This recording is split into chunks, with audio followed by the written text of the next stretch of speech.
My name is Michael, and I am the owner and creator of Lorybrook, an essential skincare company founded in love.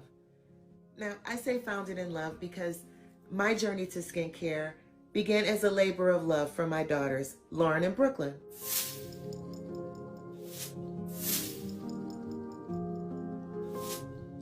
When they were preschoolers, they had terrible dry skin, and nothing we gave them seemed to help, and it was the worst in these Michigan winters.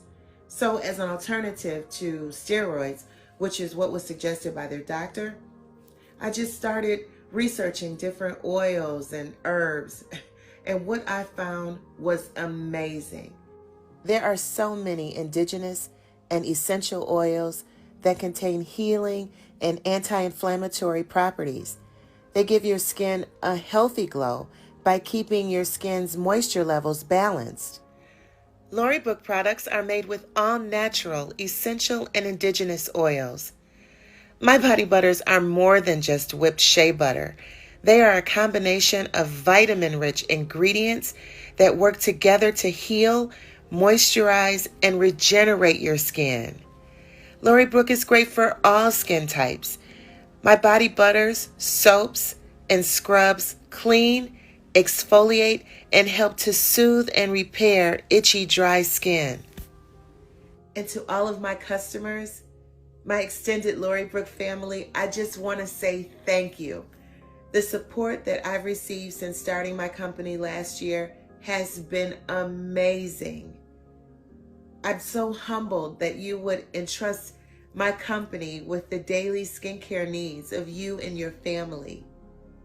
And for those of you who have yet to try Lorybrook, I invite you to come.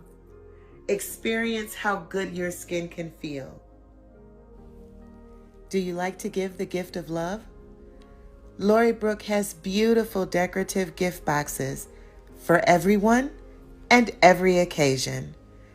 We offer every size to meet your needs in several pleasing scents. Try Lorybrook, a company founded in love.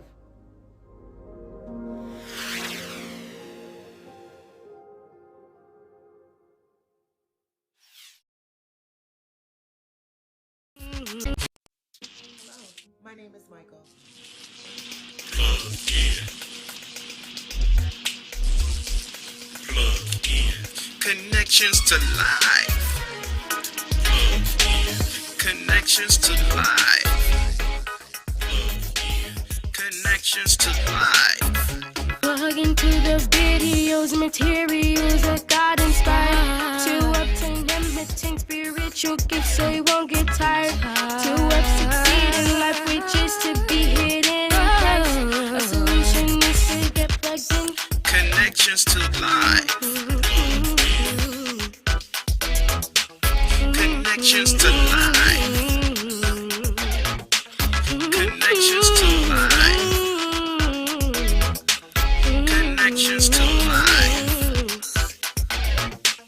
Connections to life. Videos, materials that God inspired. Connections to to obtain life. limiting spiritual gifts so you won't get tired. Connections to to succeed life. in life, which is to be hidden in Christ. Connections to life. Get plugged in. Connections to life. Connections to life. Connections to life. Connections to life. Connections to life. Hi, welcome to Connections to Life.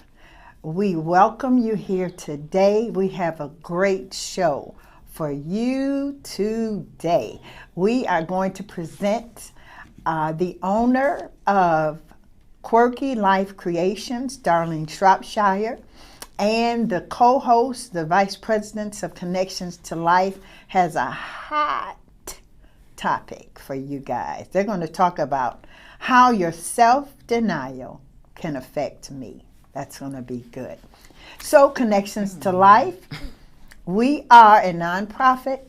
We empower and we educate. We educate people in financial literacy. We empower them to live healthy lives, and we equip them with the necessary life skills. We connect with community. Community is very important to us, business owners, very important.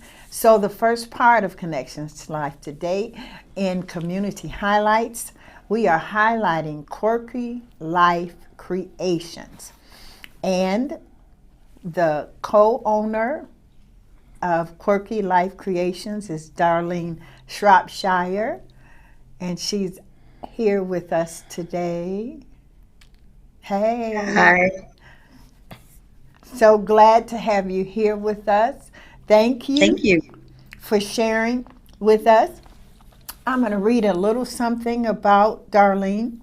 Quirky Life Creations, Darlene Shropshire, is a Detroit native. Some might call her quirky, and she loves it. Darlene attended the Detroit School of Arts, where she majored in radio and television. She didn't feel a pull to leave her city, so she decided to attend the University of Detroit Mercy, where she earned her Bachelor of Arts degree in Digital Media Studies. Whether it is liturgical dance, writing, singing, or designing, she strives to bring life into any project that is presented to her. She continues to make a statement with her unique style of dress, her art, and her creative outlook on life. Look at her with all the swag there. Baby. Thank you. Looking good. Yeah, them glasses is banging, the hat. Go on Thank now. you. We love it, yes. So thank you for joining us today. I want to also add that Darlene does logos, and she did our Connections to Life logos and all those fabulous pictures where we looking real good. She was a photographer. So you do logos, you do all kind of print, and you call it Quirky Life Creations, right? Yes. Yes, and you are also married and have 2 children. And Yes, I do. It's amazing because I remember when you had just got out of high school and just started college. We met you then, and you worked and did a lot of our flyers, and I was like, this baby, she got it going on. And so you still got it going on.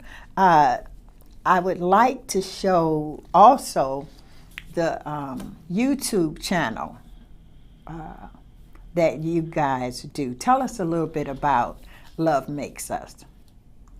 It's just a story about how our family works. I co-parent my 7-year-old daughter, and we're a blended family. And I just wanted to show how our life runs.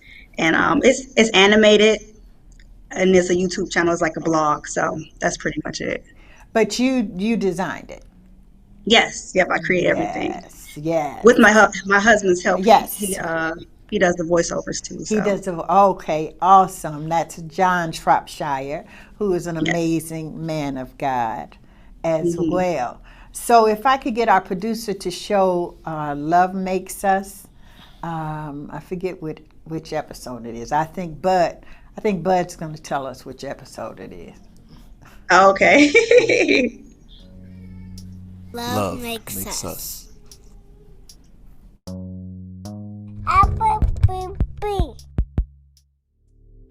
When Babe said, I think it was meant to be. we honestly believe it.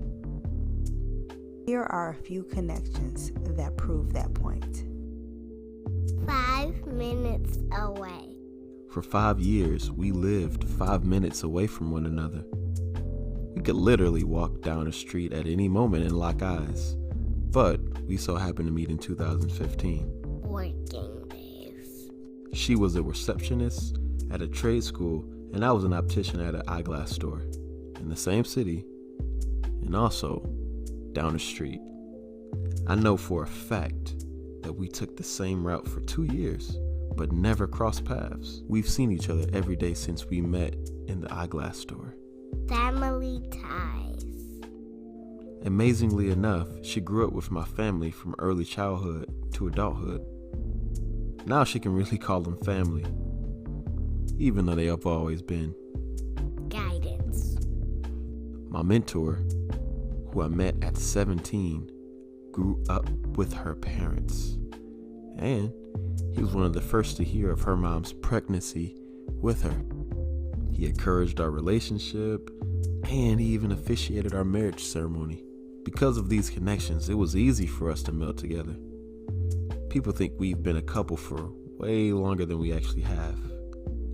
But now, we have a lifetime of more connections to make. Love makes us.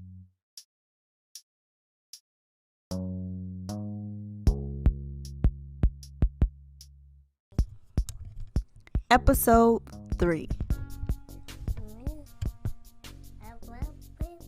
You want to say it? Say episode 3. Buddy. Episode 3. Please. Please.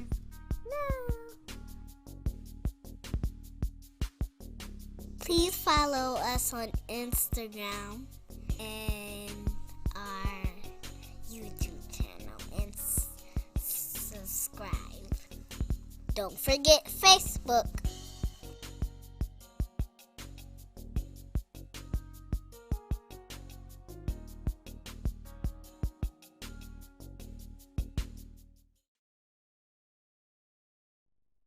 Love it. That's just amazing. And that's just episode 3. I think you have 7, 8 episodes. Yep. 7, yep. Yes. And so how can they find that on YouTube? They can search Love Makes Us on YouTube, or either go to our Facebook page, Love Makes Us. Awesome. Thank you so much for sharing that with us. And it just really shows the creativity that you have. So I'm looking forward to some TV shows, I love that. Maybe, I don't know. Love it, absolutely love it. But I have just a couple of questions for you. Tell me, where did you get your passion for the design? Where did that come from? Actually, when I went to college, I did not know that I wanted to do design. I initially went for psychology, and a counselor recommended a new program they were offering, and I tried it, and I just fell in love because it incorporated everything that I'm about, like creativity and just designing. So I majored in that, and I loved it. And now I love to bring people's visions to life. That's why I'm so passionate about it. Like, people have visions and they don't know how to bring them to life. So I just want to help them do that. Absolutely, because I know there's been many times when I would tell you what I wanted, and you would say, well, what does it look like? I said, I have no idea. And you would end up, bringing, yes, that's it. Yeah. So you definitely have a passion for it, and you're bringing it to pass. So what was been some of the struggles that you had to overcome in launching your business, the Quirky Life Creations? What's been some of the struggles? Just the networking part about it. I'm kind of laid back, so I don't talk much, but just getting it started, getting clients and everything. But what kind of catapulted my business was a photo shoot I did with Zoe, my daughter, and that has helped a lot with business. Yes, because you're so gifted. I remember when I had asked you before, I said, have you thought about doing photography? Oh, no, I don't think so. And I don't even remember that. yeah, because when I was asking you about another photographer, and I said, oh, you're so creative. I said, have you ever thought? And you said no. And then when I saw you had did Zoe, with the flowers and outside the abandoned homes, that was just such a contrast of her young life and the beautiful flowers and then the decaying home and stuff. It just really stood out. That was really Yeah, I know Beautiful. that was the Lord's leading because I Yes. had no idea where it came from. So Yeah, yeah. And then also, you also do websites. Well, I don't know if yeah, you're I'm advertising, starting to. Yeah, you but always push me to do new things. that is something. I do stretch. But I remember I had texted you and I told you that, asked if you knew anybody to do websites that didn't charge 2 arms and 4 legs, because everybody, even just something simple, they wanted Hmm. thousands and thousands of dollars. And I'm like, I don't have that kind of money. And so I talked to Hmm. you about it, and you said, well, I can give it a try. And if you all check out our website, it's beautiful. And for you to just have tried to do it, it's amazing. So whenever Thank she you. starts doing websites, y'all, you should hook her up. Yeah. Thank you. So And that's what? that you say that about how people charge so much. I want to offer quality work at a reasonable price. Yes, yes. Because we need that, Hmm. especially Connections to Life is a nonprofit, and Hmm. we serve. So, but that didn't seem to matter to the others, even people that I knew and said, "Mama Julie, I love Hmm. you, but I still got to Right. charge you these thousands of dollars." Hmm. Yeah, so we really appreciate your work, and you've done lots of other things, graphics. You did the logos for my temple caretaker, and I've got a new business. I'll be contacting you. I got that Okay. registered, so I need a logo for Okay. that as well. Yes. So, what are your success and failures in your business? Tell us a little bit, because sometimes Um, people they will, have some struggles and some failures in business, and they don't tell other people, so that when they start having failures, they just think it's just, them, and they want to quit. hmm like I stated before about the networking, just you have to be confident that your work is good. So just that aspect of it, like to push yourself, like tell people that I do good work and to be proud of what you put forth. So that's one thing. A success is just the people that I've met. Like I've created lasting relationships with the people that I've met and I design with, and they can keep coming back. So that's something that I love. Yeah, yeah. When somebody's good, you'll keep coming back to them. So, tell us, what are some of your future goals for the business, and what are you working on right now, presently?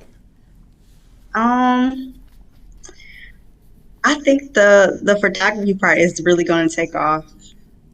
I Mm, really do have a lot of ideas. I actually have dreams about movies, so there may be something I might go into, but I'm yes. not sure exactly. I haven't written down what I wanted to do yet, but I have a lot of ideas. Yeah. And your children are so gifted, and your husband is gifted. So I see, Hmm.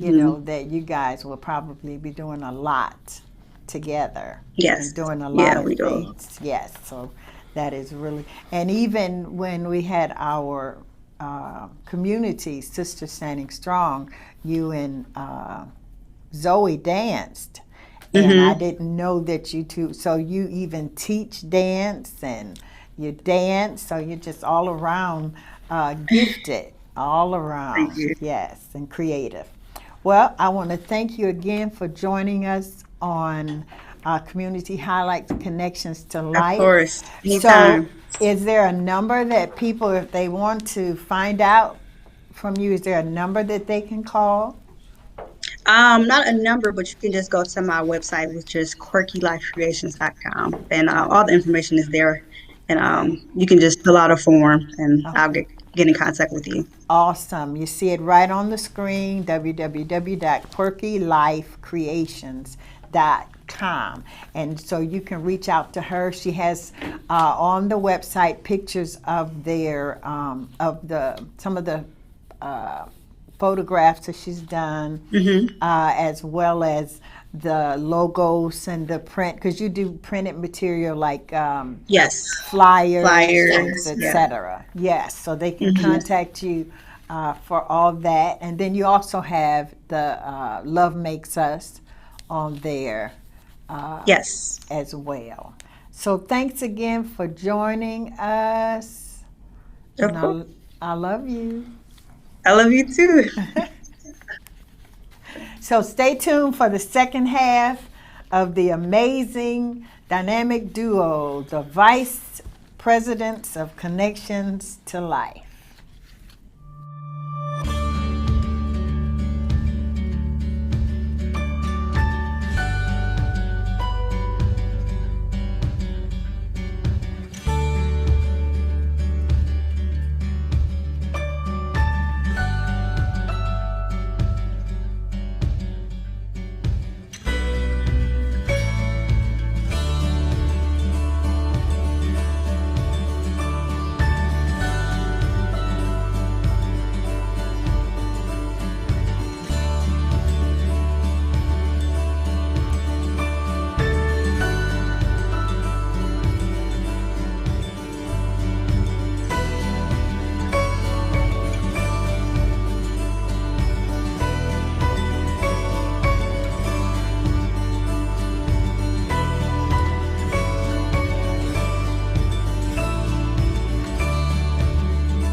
Hi everyone, welcome to Connections to Life Part 2. This is Lawana, I am your host, and Gloria. She's your host too. All right, we want to thank you all for hanging. We want to thank you all for hanging in there, and we also want to say that Darlene, the first interview, she is an amazing person. She really is. She is so creative, and she's awesome to work with. Yes. Yes, and so it's always a pleasure. I'm so glad to see her on Connections to Life, and hopefully, Darlene, if you're watching this, we're coming at you too, because we need a logo as well, right? Yes, and we real advise you guys to reach out to Darlene. She do amazing work, amazing t-shirts, amazing logo. She definitely have a vision. Yes. And then I love the fact that when she was talking about something, I like to bring people vision to life. Ain't so many people do not do that. They don't. They just, whatever you got, they give it to you instead of like helping you make this thing 3D. Yes, it's a ministry. Yes, taking it to another level. Yes. But yes, we love you, Darlene. Thank you. And today, how you doing today? You feeling all right? Girl, I don't know. I'm a little nervous. You know, I don't know why, but I don't know. Like, You know what? He keep messing with me back there, y'all. So I'm smiling. Y'all like, what is she smiling about? But yeah, this topic is really, really deep. You know what I mean? What we're going to be talking about, and it's basically saying your self-denial and how it affects me. You know, and when I mean about me, it could be all of us and stuff like that, people living in self-denial. And just to let you know, like, we're going to let you know what it is and to and how it has negative effects, you know.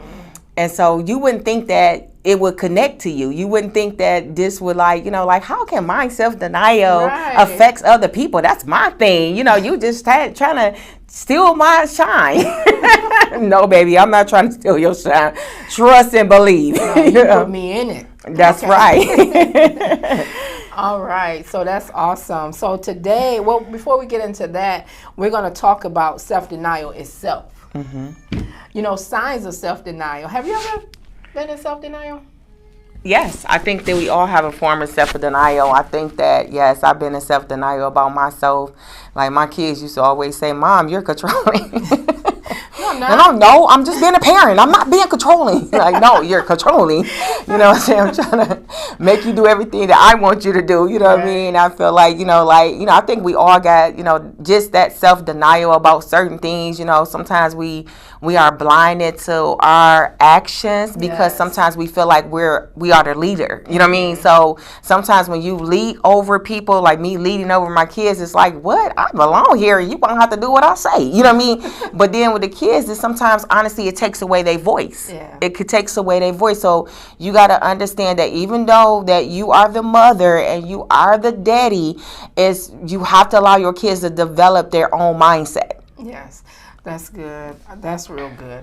Like you said, I think everyone have a form of it because we don't see ourselves, you know, so other people can kind of tell us some stuff about us that we do not see. And the first thing we say, not me. Oh, no, you got it all wrong. And I know I was a big candidate of that. Like, I had that so bad. I did not even see, my flaws and how it affected other people. Yeah. So that was me, what you was talking about earlier. So let's talk about some signs when people are in self-denial. Okay? So people that's in self-denial, they avoid talking about the issue. So it's like, what do you think about that? So it's like, if you tell me something like, hey, I don't know if you noticed it or not, but, you handled that real bad, I think that was real offensive, to the person you was just speaking to. And I'm like, no, it wasn't. That's how I talk, something wrong with them. It's like they too sensitive. But then you like... That's the big one right there. Yeah. I used to be like that because I was a person who, I just talk straightforward. And people used to get so offended with the things I say. And I just thought like, hey, I just said the same thing they said, but I'm just, not sugarcoating. Just more bluntly. Yeah, it was like blunt. Yeah. And so... I didn't realize how that affected a lot of people. So I was in denial that I was hurting people until I started getting all this backlash. And I'm like, so I had to get an interpreter. But she can help me talk. Because I'm like, Lord, you're going to have to help me talk. Because, I know words can, are a weapon, but, it was really hurting people. So I really had to get a grip on that. Really. But people have to learn that words have two different meanings. Oh, that's it depends on your audience, who you're talking to. So that's why it's not sometimes good to always say how you feel, because sometimes how you feel, that it might be true what you're saying, but it's the delivering towards it. Because, you could be harsh with some people, and then some people are just really oversensitive, you know what I mean? And that can come off like, yeah, I know you're right, but you just wounded me. You know what I mean? But it wasn't my intent to wound you. It was me to bring you into some type of truth. Absolutely. So that's again, like, that just explains what we're talking about, self-denial. Like, I'm trying to bring you into some truth, and you just think like, oh, you just super offended me. You know what I mean? So sometimes, some people, I was just telling my daughter that sometimes that's what people do. Like you tell them stuff, you be telling them the truth or whatever, but all they see is the tone of voice. And when you just see the tone of voice, then they be in self-denial about who they is, and they never change, because they looking at it like, dang, she just went after me, but not that she went after me in truth to give me light, to set me free. You know what I mean? So sometimes people are just, they allow the offense and the tone to be their truth, that you're coming by, versus saying that she said this to help me. You know what I mean? Not to harm me or whatever. So they live in self-denial because they don't accept the truth, and they just want to believe a lie and want to believe in the tone versus in the lesson. That's good. I like what you said. Because that's absolutely true. I used to think that it don't matter how people say it, just hear what they're saying, right? Until that started happening to me. And I'm like, oh goodness, it's like I couldn't even hear what they were saying, because how they approached it, and I think that when people are in self-denial, I think that when someone come to them, it always start off calm, but it escalate into them getting more aggressive, because it's like, you're not hearing me. That's because with self-denial, it's a coping method. It's a coping method. I can't even pronounce it. A coping method. Yes, it's a coping method. What happened is protect them from dealing with the truth. Yeah. So sometimes they just refuse to say, like, accept something for what it is, and sometimes they want to argue. You know what I mean? They want to argue, or they want to, sometimes they don't see their self, and that's the whole thing of what self-denial is. And sometimes they're not humble enough to understand that somebody is trying to tell them something that's good for them, and they always on the offense. And they always on the fence. Like I said, they always on the fence. They always on attack. You know what I mean? And that's because it's hard for people. It's easy for them to believe a lie than accept the truth.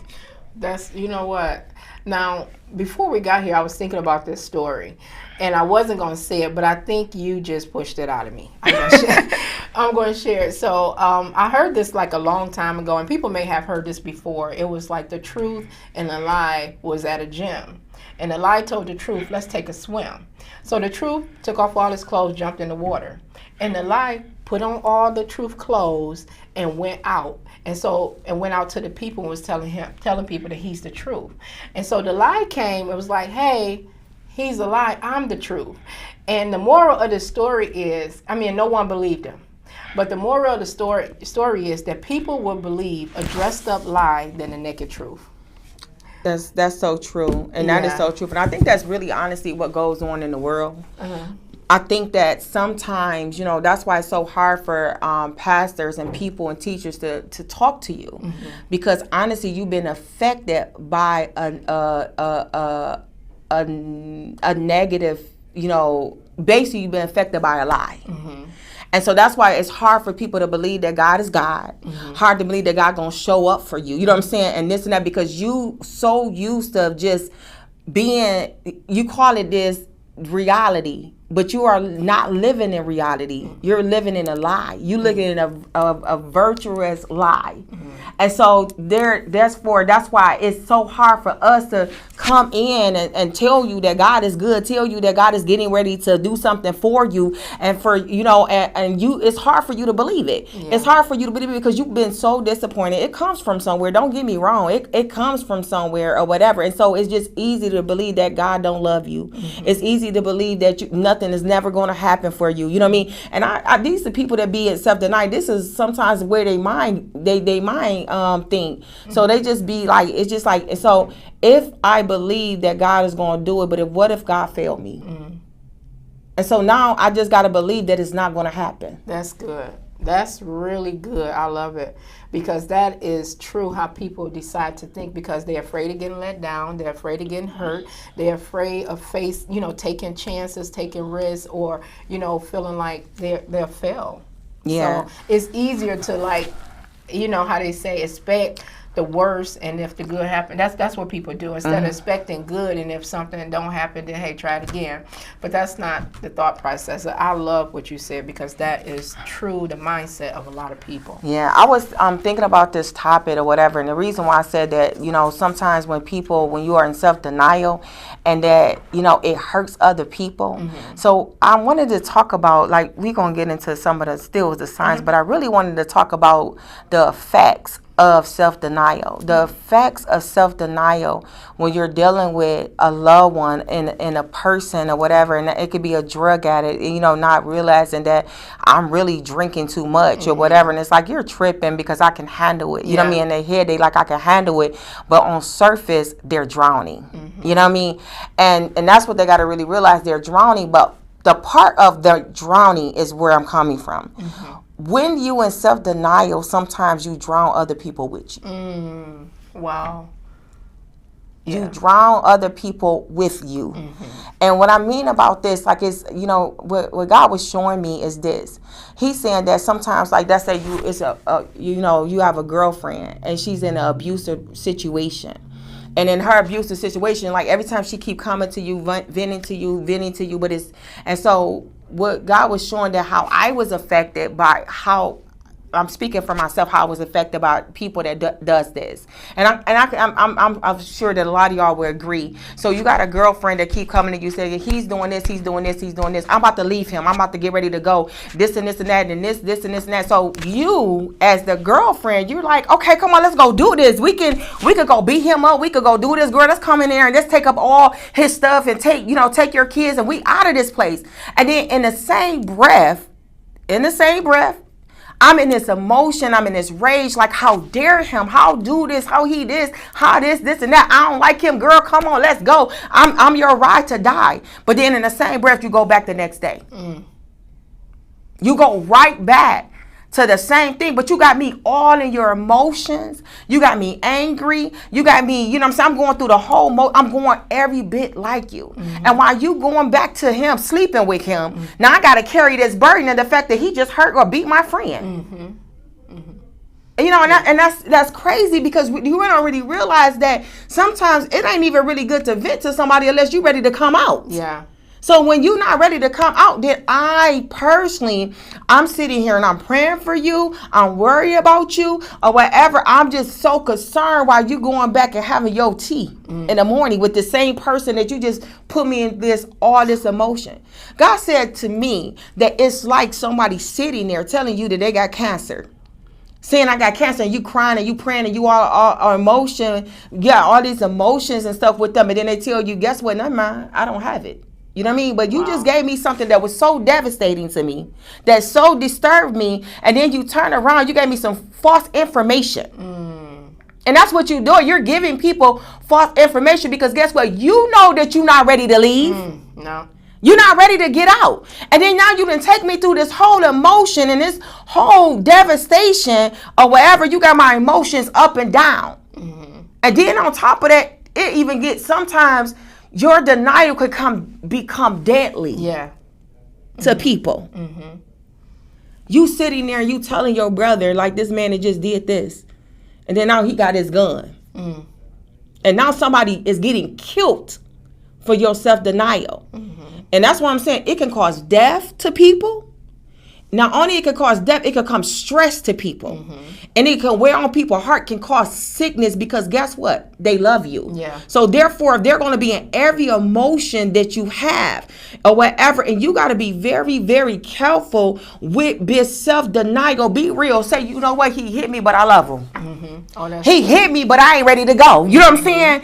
So it's just like, to me, start being real with people. Start being real with where you are. Because you don't realize your self-denial can hurt someone else and take people on an emotional roller coaster that shouldn't even be there.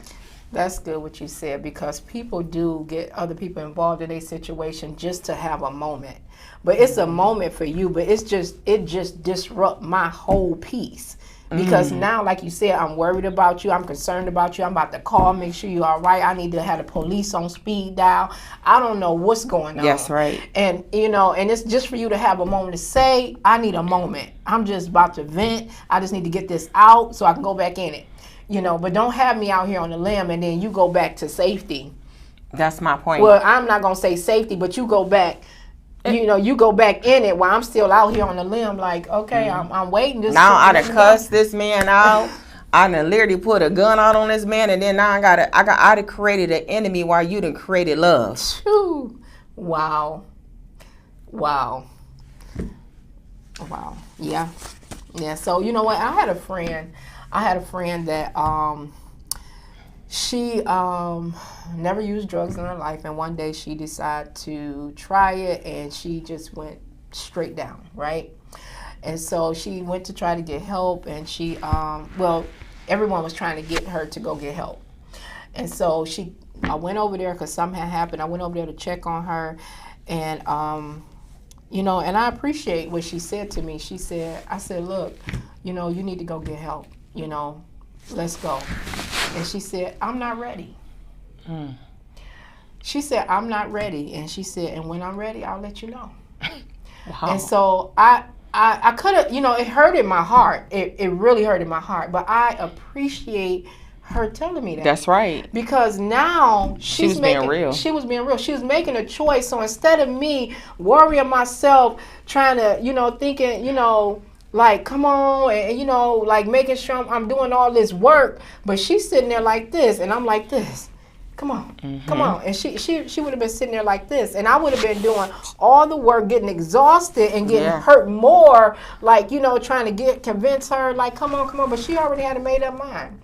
So, only thing I could tell her is, you know what? Be careful. I'm here for you, and I'm praying for you.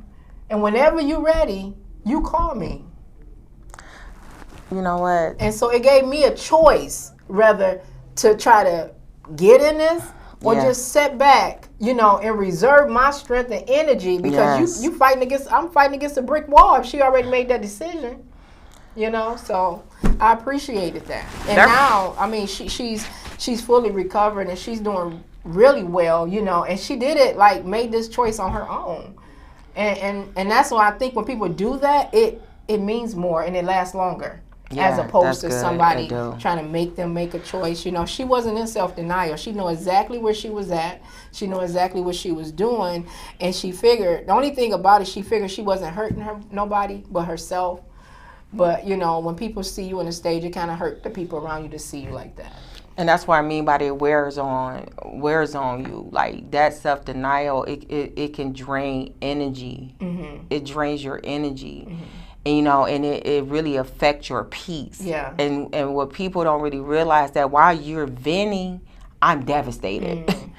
I'm like devastating in your venting, and it's like, and it don't mean, I'm not telling people not to vent. No. But sometimes, you gotta hold some stuff until you're ready. Mm-hmm. Because one thing about it is, you don't understand how it affects your, you being my daughter, or you being my son, mm-hmm. or how it affects leadership. Right. And sometimes people that with self-denial, when it comes to leadership, it's like, it's hard to make them, to believe something different than other than what they see their self do. It is, because I remember, like, sometimes when you get ready to prophesize, and we was talking about this, me and my friend earlier, and we was talking about, like, sometimes people don't want you to look in. Mm-hmm. And I'm like, well, that's a spirit, because sometimes they know they need to be delivered from something or whatever, but they want to hold on to it. Mm-hmm. Sometimes that becomes, you you begin to be, you start comforting it and protecting it when it needs to go. So it's like, you got to really be careful with that, because you don't want people to look in for you to be healed, and you actually want to be healed, but that's how it's kind of like a spirit, that kind of is like, it start taking control and taking charge, and then it allows your ears to be closed.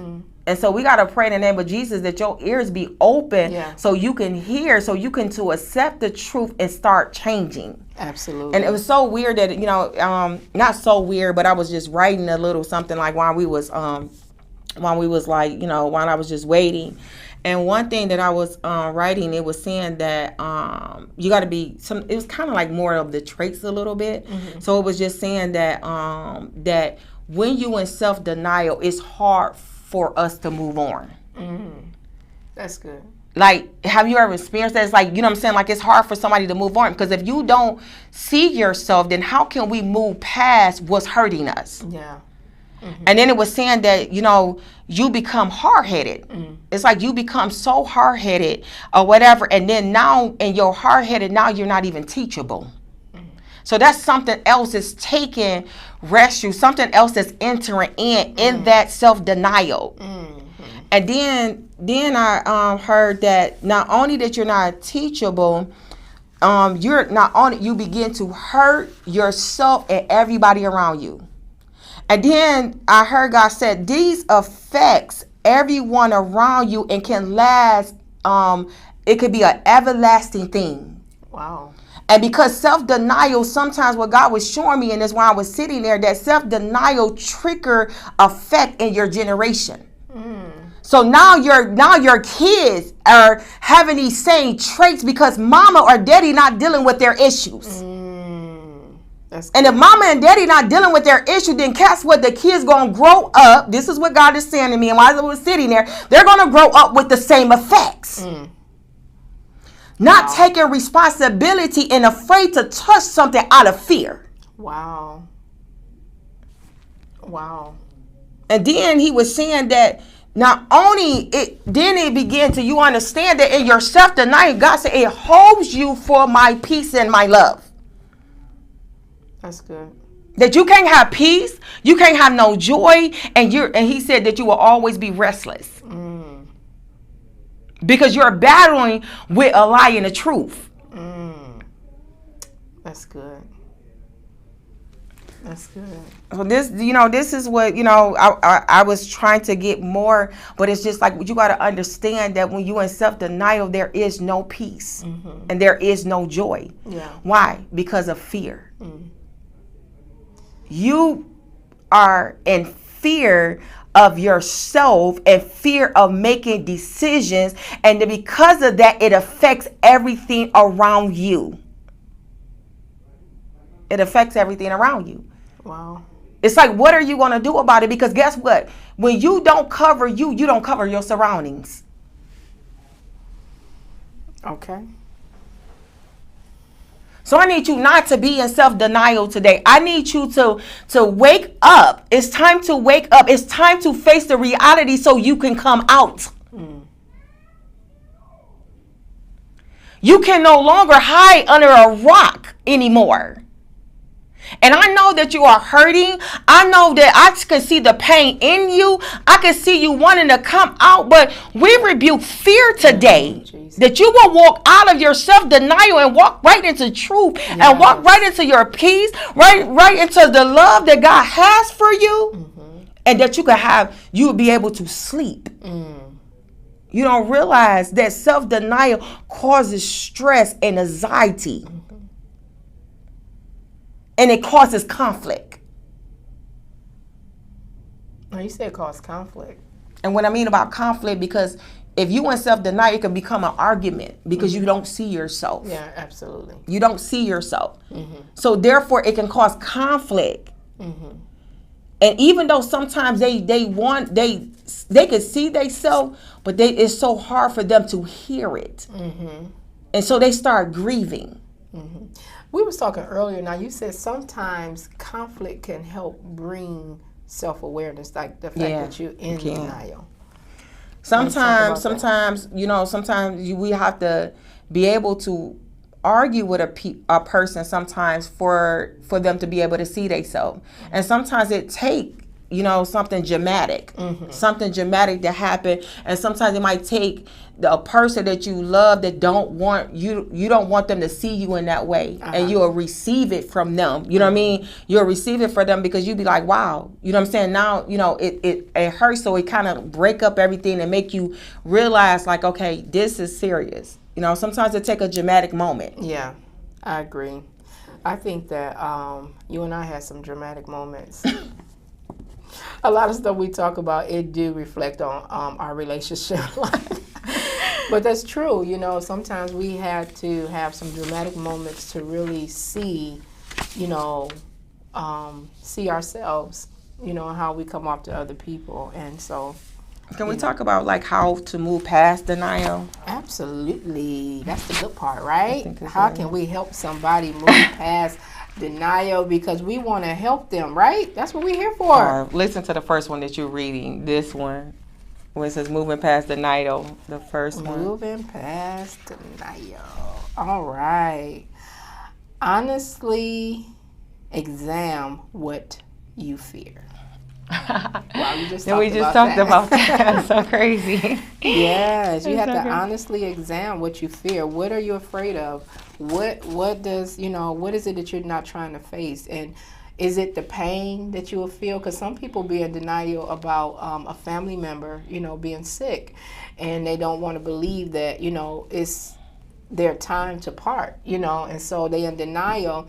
And it's like, what is it that you in denial? What is you're afraid of fearing, you know, besides the fact of losing someone? Are you afraid of dealing with life after them? Are you afraid of the pain that come with the fact that they won't be there, you know? So, you know, honestly examine what you're fearing. Yeah, I think that sometimes what people do is, the reason why they in denial, because sometimes it can be an insecure thing, and it could be people. I seen that one of the things, the reason why people like to be in self-denial, because they don't want to be alone. They don't want to be alone, and they honestly rather deal with the pain than actually facing something different. You know, it becomes a comfort thing. Like, I know I need to get out, but then if I get out, I'm going to be all by myself. Yeah. I know I need to get out, but then who else going to love me? Who, you know, because sometimes in these types of relationships, it'll make you live in denial, because honestly, you start thinking that I would never, ever have a love like this. And I would never be able, you know, because I know people personally that literally in self-denial, and I wouldn't even call it sometimes self-denial, to be honest. Yeah. I think that they not living in the reality of they need to get out of something. I think that there is fear, is something else that I might put flowers on it, and I can experience that because I dealt with a lot of pain, and sometimes it was just easy for me to say that, well, they didn't mean to hurt me. Maybe they didn't do this, and maybe this, that, or maybe it wasn't like that. And so it's like I constantly gave people a pass, because I did not really want to deal with, is they really ugly? Is they really like doing this to me? Are they really doing this and that? But it got to be a cause. So that's self-denial. So you like, it got to be a cause. It got to be a root. Or maybe then you start blaming yourself. You start being like, well, maybe because I did this, and maybe this, and it's just like the woman is, or whatever, like with an abusive husband, and she keeps saying like, well, the only reason why he did this is because I brought his food cold. You know, and so that's how like deep it is. So you be like, well, you start making excuses for your self-denial. That's good. You know, so, you know, you got to really be careful with that, because honestly, it goes back to not loving yourself enough. Yeah. It really does. That's why it hurts other people, because they just see that, you know, you're not loving yourself, and then sometimes I'm loving you more than you loving yourself, and that's hurting me. And that's why we're talking about that. Your self-denial, it hurts me, because to see you like that in self-denial, and see you hurting yourself and being afraid and not to come out of something, it's like, it's devastating. You just devastated like your whole world. Everything is around you. Like, come on, baby. Come on, like, you know what I'm saying? And I mean by baby, by man, by woman, whoever, girl is this and that. It's like, come on, it's time for self-love. It's time for you to love yourself. It's time for you to realize that you need to get out. Stop making excuses for him or her actions, that this thing that's going on is not love. And then you got to allow God to mold and shape you. And you got to allow people to say something to you. Speak into that negative mindset of yours, your comfort zone that you didn't actually set you sitting on. That's good. Okay, so definitely say the second one. This is good. Think about the potential negative consequences of not taking action.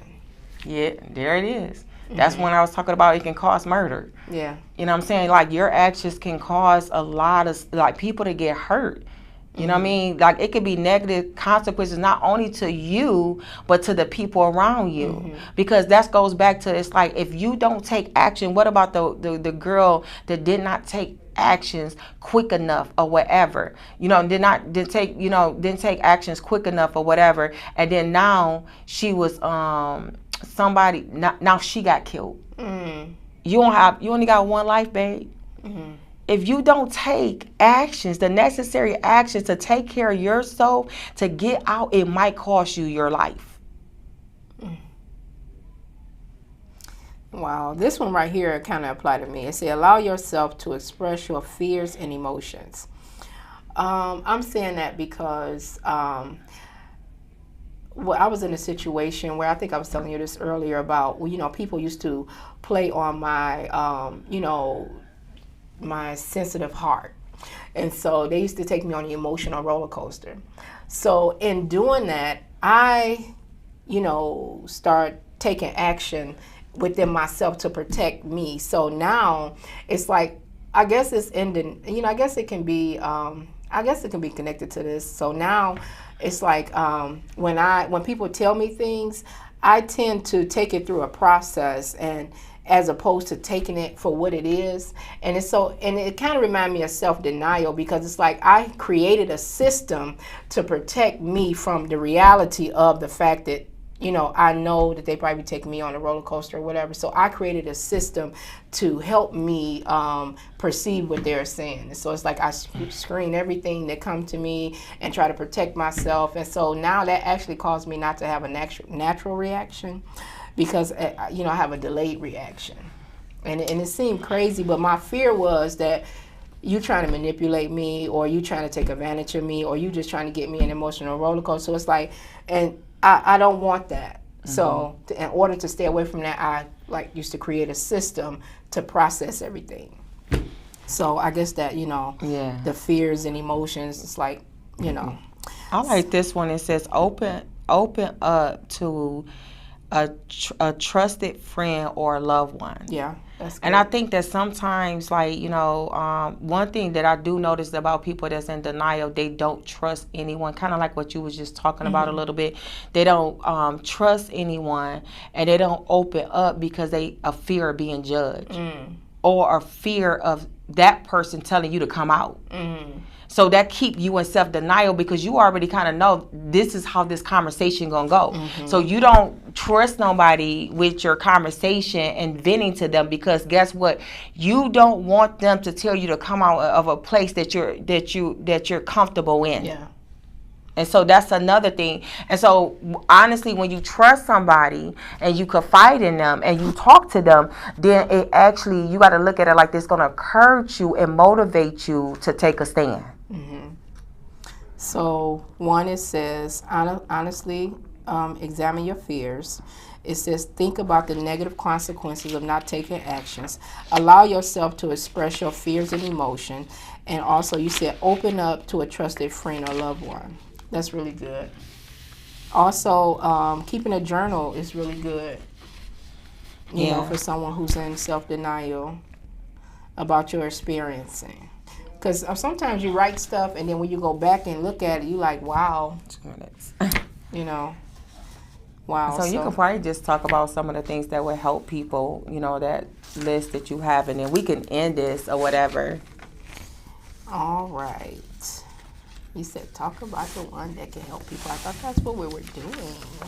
Yeah, that was one, but the one that you had where the 7, what was it? It was one of them. Okay, I don't care about that. I'm going to tell you how you can help yourself. Yes. Come on now, you need to wake up. That's what it is. That's how you can wake yourself. Like they said, trust somebody, trust a friend or whatever, and, you know, and realize that it's nothing, you have nothing to fear. You know what I mean? And know that if you make a stand, that you're not losing something, you're gaining something. Yeah, that's good. So that's what I would say. And Lawana can, I don't know if you got anything to say, but we're getting ready to end because we done talked y'all ears out. And I just want to let you know that make sure that when you're being in self-denial or whatever, be true to yourself. And the more you be true to yourself, the more you can heal, the more you can get up, the more that you won't be on a fence magnet about yourself. And it's just like receive counsel. Yeah. That's real good. Everything she said. We love y'all. We Connections to Life. Until next time. We're out. Thank y'all. See you.